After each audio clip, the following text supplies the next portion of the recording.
Liam, it shocked a lot of people in Westminster when Chris Skidmore announced his resignation on Friday. That should take effect formally today. Another by-election for Rishi Sunak. But does Chris Skidmore have a point here that commissioning new oil and gas licences can't really be commensurate with our net zero target? Well, it's a debate, isn't it? We need oil and gas. We're going to need oil and gas for the rest of my life, Tom, perhaps for the rest of your life too. Very few people are saying that net zero means absolutely no oil and gas. It's net zero. You offset the carbon emissions from use of hydrocarbons, oil and gas, but with other measures like carbon capture and planting forests and so on. And look, Chris Skidmore resigning now, it causes a lot of publicity for him. He's obviously been making a lot of money, as the members' interests register of interest shows, from various green companies, and I guess this will do his post-parliamentary career prospects no harm at all. Does that sound cynical? I think that's just realistic. But talking about being realistic, Tom and Dawn, let's have a look at the state of play when it comes to oil and gas. The UK is still a pretty big oil and gas producer, even though we are a net energy importer. Around 300 fields are active in the North Sea still. Over half of those are due to cease production by 2030. The North Sea provides 83% of the oil that we use and 54% of the gas. These are numbers from 2022. And oil and gas combined, hang on to your hats, 75% of all the energy that we use. We often see numbers saying, 40% of our energy is renewable. No, 40% of our electricity is renewable. If you include transport, 75% of our oil and gas combined energy need is met by oil and gas. So a lot of sensible people would say we do need oil and gas, so why not use our own oil and gas? Then we get the tax revenue from it, and it means we don't incur the huge carbon cost of importing liquefied natural gas from the States, from Qatar. That costs us huge amounts of carbon in order to import that. Liam, one of the arguments against these licences is the oil and gas that will be produced by the new sites will be sold on the open market in any case, so it won't necessarily benefit the UK. We'd still have to buy our own oil and gas back.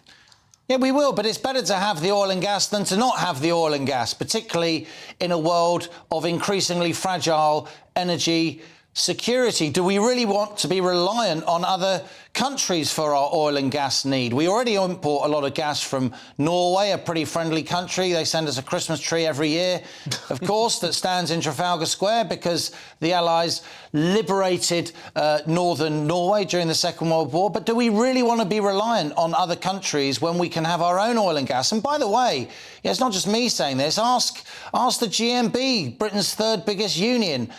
Thousands of their members work in the oil and gas industry. The oil and gas industry runs Aberdeen, one of Scotland's biggest cities. It's a major part of our economy. It's a major part of our tax take.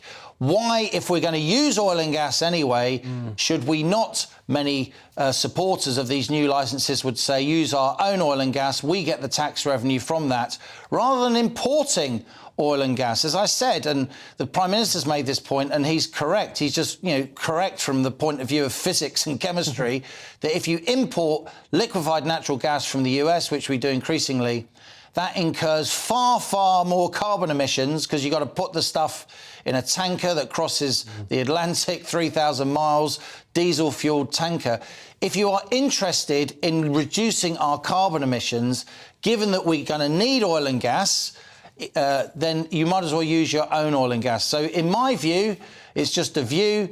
I think that argument, Dawn, falls away. And you mentioned, Liam, the tax that we apply to the North Sea. Still that windfall tax in place. Remind us the level of tax placed upon British oil and gas. Well, North Sea Oil and Gas has for many years had a special rate of corporation tax. It pays 30% corporation tax as opposed to recently 19, now 25, and then an extra 10% supplement, so 40% corporation tax, so 40% of all profits go back to the tax authorities. That was then increased to 65%. Now it's 75%. The Tories introduced that windfall tax. So imagine doing a big oil and gas project in the North Sea, the amount of money you have to raise, the risks involved, and then the government takes 75% of your profits. It's pretty hard to make it stack up. And now Labour are saying that rather than 75%, they're going to impose a proper windfall tax on the North Sea. So 100% of profits? I mean, I'm not sure how that will work. Look, there are lots of us, including me, who understand and believe we need to wean ourselves off oil and gas, but it can't be done overnight. The North Sea oil and gas industry is a major, major employer, and yet this is going to be a pretty contentious vote in the House of Commons this afternoon at 3 p.m. about whether or not oil and gas licences should be renewed every year. A highly contentious issue. To sum up in a sentence, the real costs of net zero are now coming to the fore. We're having a debate about how high those costs are and who should pay them, and it's about time.